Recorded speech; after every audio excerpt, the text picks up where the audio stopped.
Mrs. Shano. Today I was inspired by some photographs I saw of a creature called a panther chameleon. And I'm sure all of you have heard of a chameleon, but there are many different varieties of chameleon, and the most colorful of all is called the panther chameleon. So I was looking at some photos on Google and just look at the variety of color display we see on these creatures. From dull colors that might blend really nicely with some brush and dead leaves, to vibrant greens, reds, blues, yellows, oranges. They can change any color they want, and they have quite an interesting display of pattern, and the texture on them is also very interesting. So I thought it would be really super fun to illustrate a panther chameleon in the wild. So here's a drawing I did with some first graders yesterday. We're going to start a new drawing of a panther chameleon today. Now, before I work on any drawing or work of art in general, I think about the elements of art and principles of design. We are going to be starting our drawing, of course, with line and shape. Now, if chameleon in real life is a form, it is a 3D shape, but we will be drawing it in a 2D flat shape form. So shape, line, and then we're going to be thinking about emphasis. We want to emphasize our chameleon by making it the biggest thing on our page, bring some focus to it. And then we're going to put contrast by using really bright colors on our chameleon and maybe some simple greens and browns in the background. So, without further ado, let's begin. I want a landscape layout for my work of art, and I'll be working on my computer, but of course, if you prefer working on paper, grab your piece of paper and start with a pencil, because it's always good when we're working with line to be able to adjust our line by erasing it. Now, looking at real panther chameleons, I want to give him a nice curved back. I see all of these chameleons have a curved back, and I want to make a chameleon that has that fun curled up tail. Their tail is used for balance, but when they are at rest, they tend to curl it up or maybe wrap it around a branch. You can do what you want with your tail, but I'm going to make a chameleon with a nice wrapped up, curled up tail. So I'm going to start by sketching a kind of curved shape to make sure that I've got the size I need, because again, I want to emphasize that chameleon by making it the biggest thing on my page. Focus on my chameleon. All right, so a simple big curve like that is what we want. We don't want the curve to start all the way on the side of the page. We don't want the chameleon's nose to be off the paper, and we don't want the curve to touch this side of the page. We don't want his tail or back going off the side of the paper. So again, a nice big, oops, see, I just did what I said not to do. A nice big curve, filling a decent amount of that page. I'm still feeling out what I think I want. There we go. Okay, so this is where his head's going to be. Curved back and the tail coming down low but not touching the bottom, and a little squiggle in. Now, the next shapes we're going to be working on are his lumpy, bumpy head. Look at all those bumps and ridges on his head. So I'm going to start by about here. I'm going to move back a bit on his head. I'm going to bump up and down and over and curve that face. Now you see, I went above that original sketch line I did. This line was a guide. It was there to help me find the right shape. I don't need that part of the line anymore. So I'm going to be going in with my eraser and erasing what I don't want there, so I don't get confused later on.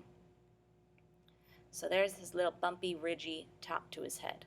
Now, if I look at panther chameleons, the top of his nose comes out a little bit above the bottom part of his mouth, and he's got this big, bumpy, beardy looking kind of texture below on the bottom side of his mouth. So I'm going to make sure to show that texture as well. Texture in art can be very important.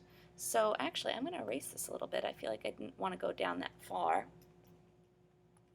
I'm going to come in from this spot. I'm going to come kind of straight in for his mouth, and then a little smile like that. And then the bottom of his mouth, I'm going to bounce out a little bit for his bottom lip, and then bumpy, bumpy. We want that texture. Little tiny, tiny zigzags. And it's going to kind of curve up and in where his mouth is. and then we're going to bump out and around and come and connect to that part of his head.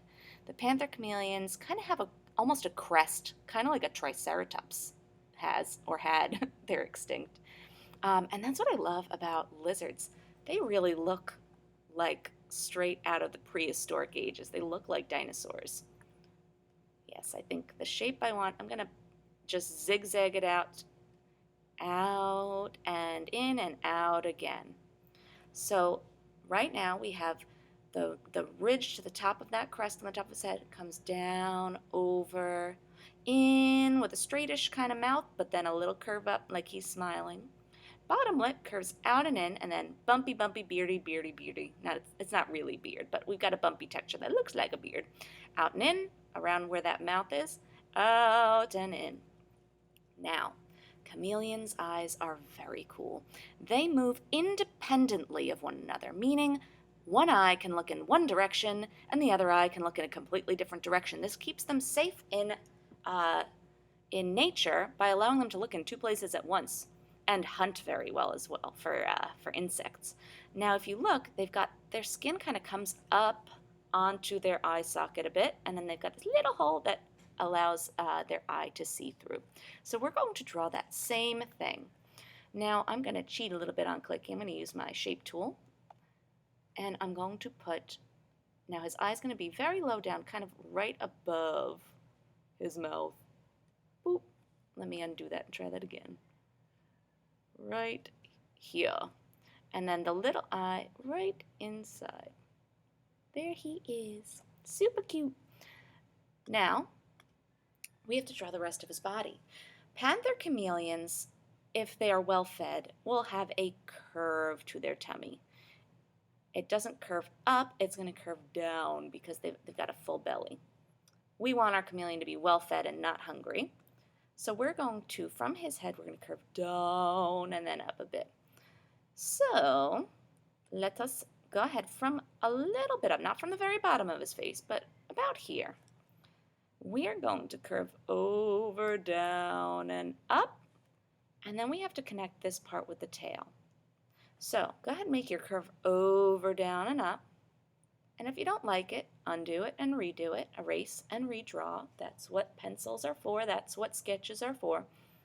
And now we're going to connect this bottom part of his tummy with his tail. Now the tail's going to get skinnier and skinnier and skinnier until it comes to a point. So we're going to think of this as train tracks that are growing closer and closer together. So from here, we're going to follow the curve of this tail, almost like train tracks again, and we'll get closer and closer and closer until we come to that end of our point. Oop, I'm getting too close too fast. See, even adults make mistakes when they're drawing. Mistakes happen in art, and that's why we erase. Every mistake can be fixed. And there it is. So we're going to curve down. We're getting closer, but not touching, never touching, curving, closer, closer, not touching, and we don't touch until we get to that tip of our twist. And there is his tail. Now this poor guy needs some arms and legs, doesn't he? Again, chameleons have some really interesting legs. Look at their feet. They're kind of splayed, meaning they split and stretch in two different directions. 2 toes on this side, 2 toes on that side. It makes them excellent at gripping onto branches. They are just so well adapted to their environments. So we're going to draw those fun little legs too. First things first, his first front arm or leg, whatever you want to call it, is going to be about here-ish. So mouth level, back a bit. I'm going to start his first arm up here. So I'm going to go over and down, over and down. And then I'm going to draw a parallel line, just like train tracks again. Over and down. Now where his arm overlaps with his tummy, I want to erase because again, this is a 3D creature we're drawing, even though it's a flat 2D drawing. We're imagining 3D space. And this arm would be in front of his tummy, so we wouldn't see his tummy anymore. I want to erase where that arm overlaps. Back to drawing the bottom of his arm or foot. I don't know. Are they all called legs? Arms? I don't know. We are going to draw those splayed feet. Over this way, bounce up, bounce down for 1 and 2. And over this way. Bounce up, bounce down, 1 and 2. What funny little legs you have, Mr. Chameleon. And I'm going to imagine that there's a branch coming this way that he's just gripping onto because he wants to walk amongst the leaves and the trees. Maybe I'll put another branch going off this way, actually, for his arm to grip onto. I'm going to erase that part. Don't overthink branches. Again, it's like train tracks. 1 and 2. All right, so for his other front leg, I'm going to draw, I wouldn't see the side of it like this one because it's hidden on the other side of his body, but I might see it reaching out like this. 1 and 2, and then I'm going to have his 2 toes, 1 and 2, reaching over, and maybe the other side hiding behind that branch. So I'm going to erase again where they overlap. So I had his arm from the back side of his body, reaching out, and then I curved over, and I don't see those 2 toes because they're hiding behind that little branch, but I see these 2 toes because they're wrapping around the front. If you don't want to draw them just like me, you're the artist. Draw how you want to. You might even change how you draw his legs. I'm trying to draw a realistic kind of chameleon in a cartoon style, but listen, we all have our own ideas and creative minds. If you want to change that, go ahead. Now, around his leg, it needs to kind of attach. There's like a wrinkled, curled up, I don't know how to call it. There's like a bunched up bit of skin that comes around his leg. So I'm just going to curve an oval shape around his little arm there. And that's done with his first 2 legs. I'm going to continue this branch going this way. Whoop, boop, boop, boop, for something for him to grip onto back there. Whoopsies. Don't want to draw on top of his tail. I'm going to have that branch go on back that way. All right, back legs for Mr. Panther Chameleon. And they're exactly the same as his front legs, but they might be going in different directions based on where he needs to grip onto that tree. So, here's my finished picture from before. I might change how I do it for this branch. I drew a different branch. We'll see.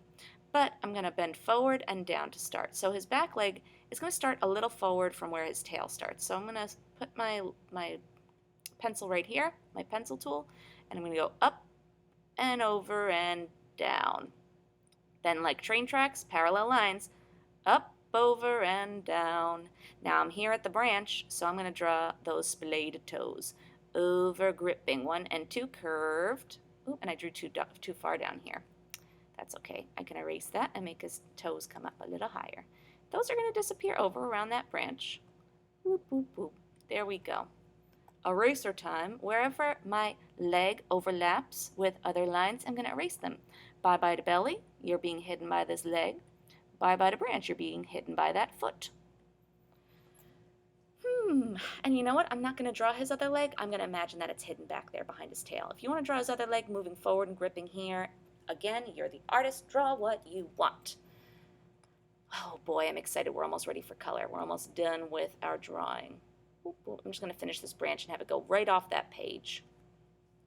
And the last thing I'm going to draw, and oh, I forgot his little bunched up piece of skin around his leg. There it goes. The last thing I'm going to draw on the chameleon, before we draw the leaves around him, is some texture on his back. Real panther chameleons have these little spikes all along their back, and it's just such a fun texture to draw, so I really want to put that in. So I'm just going to go bump up like a little tiny zigzag, little zigzag all along his back.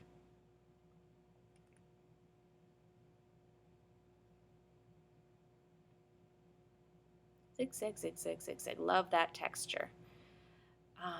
In your artwork, texture can be an element of art that truly adds something special to your design.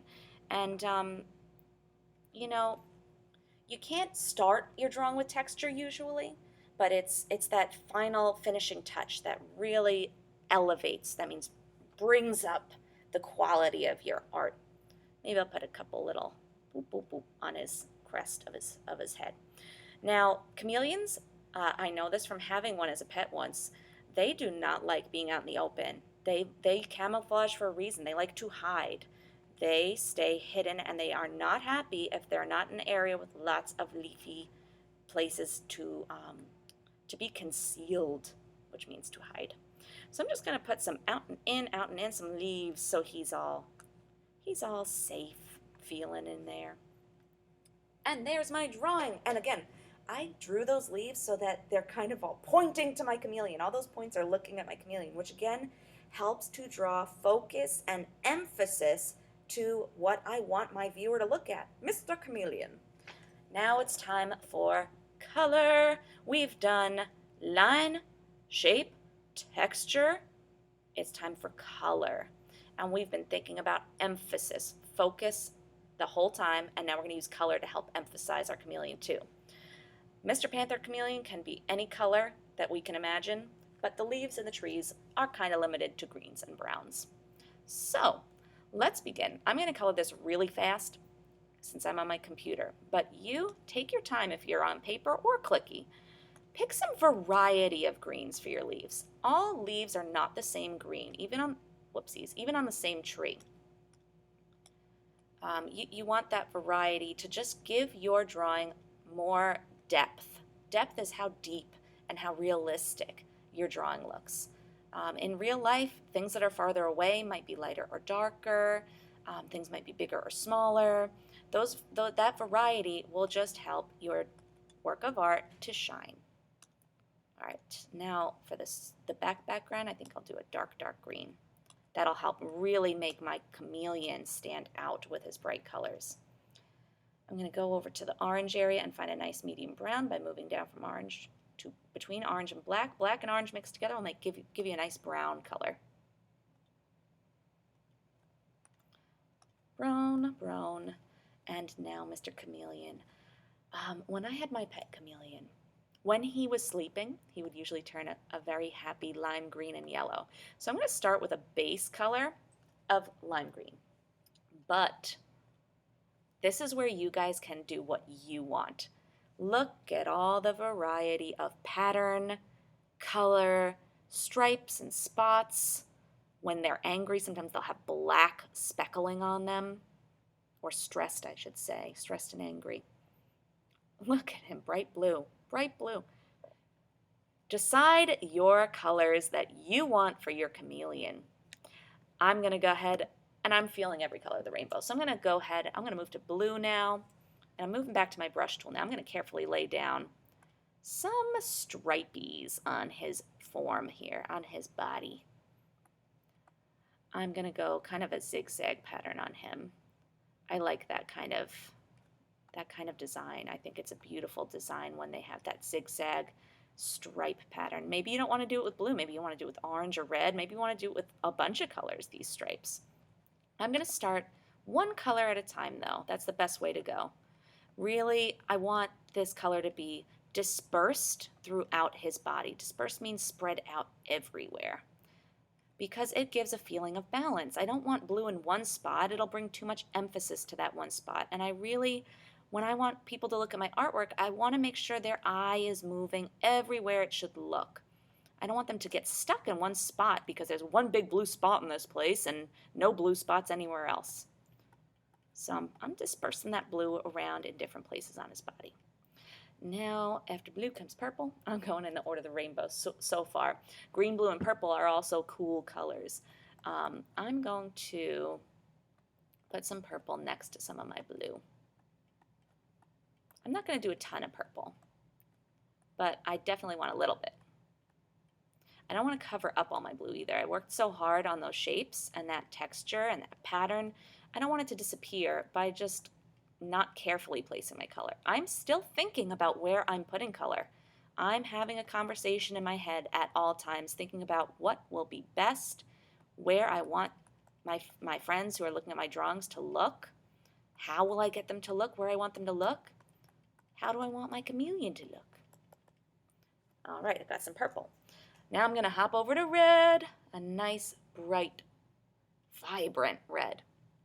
I think I'm going to put little red stripes on the skin of going around his eye. And some red right on his lip down here. It's not really a lip, but I'm going to call it a lip. The edge of his mouth. And I'm not making just stripes. I'm kind of using some stripes, some lines, because that chameleon has such a bumpy, textured skin, and I want to show that texture. Why work so hard on that drawing to not show the texture at this point? We're in the detail part of our drawing, and that is super fun. Maybe I'll put some red here. I'll give him some red on his feet. Maybe some red on the tips of his tail. Tips on the tip. There's not more than one tip. Me. Jeez Louise. Maybe some more red on the bottom of his body here. And next to that blue and purple.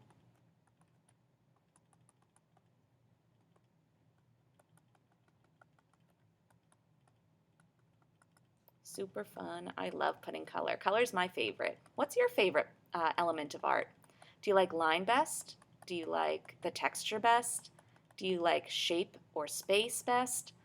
What's your favorite part of your drawing when you're making your drawing? Orange time. Get a little orange in with that red. That variety of color just really adds something more to my work of art. Variety is lots of different kinds of things. I'm thinking of variety in color right now, all different colors. Clicky's reminding me to save my work. I promise I will later, Clicky. But I'm way too involved in making my drawing right now. I'm having so much fun putting speckles of orange all around, stripes of orange, speckles of orange, bits and pieces of different colors. You could even go in and color these little spikes on his back. I don't think I'm going to do that today. I did yesterday, though. I made them yellow. Speaking of yellow, one of my favorite colors, I'm going to put some yellow up on the top of his crest and up on the top of his back. If I wasn't running out of time before the school day started right now, I would definitely go in and color those spines, those little spikes on his back, those little bumps, whatever they're called. And I want to remember to color in this part of his eye mostly black because my chameleon, when I had him, he had a very dark eye inside there, inside that little bit of skin. Final touches, maybe you want to put a few lines on your leaf if you want to. Don't feel like you have to. I know I'm working very fast. You take your time. I'm also going to put this drawing up on YouTube, which my name on YouTube is my name in real life, Stephanie Shano. If you ever want to go and look at this drawing again and pause it and work at your own special pace. I like the texture on everything, so I'm putting the texture on the leaves there too. I could work on this drawing forever. Chameleons are just fascinating creatures. They are so fun to look at, so fun to draw, just amazing to learn about. Maybe you could find a book in the library about chameleons. Nonfiction books are my favorite, especially when they're about animals. Animals that I don't see in my area just amaze me. One day I'd love to see a chameleon in the wild, but I probably never will. As we know, they are masters of disguise. I hope you had fun with this drawing. We talked about line, we talked about shape, we talked about color and texture and emphasis. And I'm sure your panther chameleon is colorfully amazing. I hope you had fun. I'll see you guys next time. Bye!